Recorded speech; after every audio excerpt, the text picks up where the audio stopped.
Allow me to tell you the story of the 1984 San Ysidro McDonald's massacre, an event that profoundly marked the history of mass shootings in the United States. The horror of the afternoon. The San Ysidro massacre, July 18, 1984, San Ysidro, California. It was a summer Wednesday, a warm and ordinary day in this small border community south of San Diego. The time was approaching 4 p.m., and the McDonald's restaurant located on San Ysidro Boulevard was full of life. Families grabbing a snack, teenagers finishing their shifts, and neighbors spending a pleasant moment. No one noticed the car that pulled up nearby, nor the man who stepped out of it. His name was James Huberty, a 41-year-old unemployed former security guard, a man with a history of mental health problems and intense fits of rage.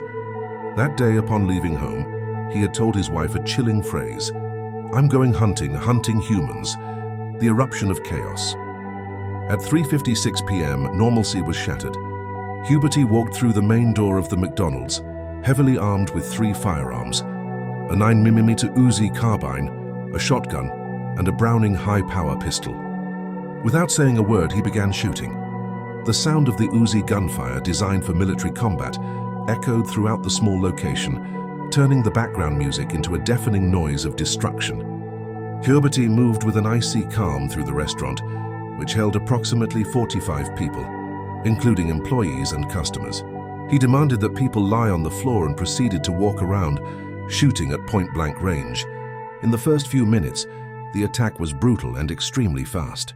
Dozens of people, including children, were killed as they tried to hide under tables or flee through the exits. The gunman did not discriminate, shooting men, women, the elderly, and children, even an 8-month-old infant. A prolonged tragedy.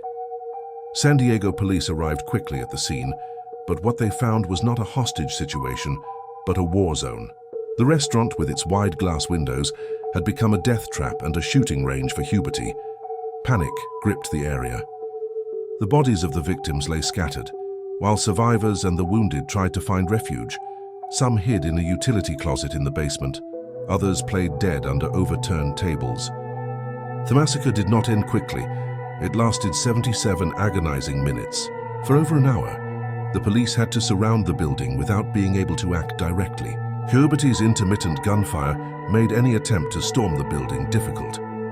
He shot at passers-by outside the restaurant, at passing vehicles, and even at a fire truck that had approached. Police officers, without the SWAT equipment and active shooter response doctrine we know today, faced an impossible dilemma, fearing that a swift action would cause even more deaths. The end of the nightmare.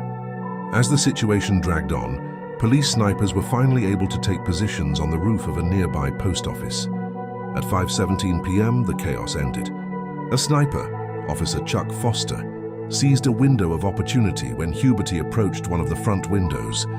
A single precise shot struck the gunman in the chest, killing him instantly. Upon entry, emergency teams found a scene of indescribable horror.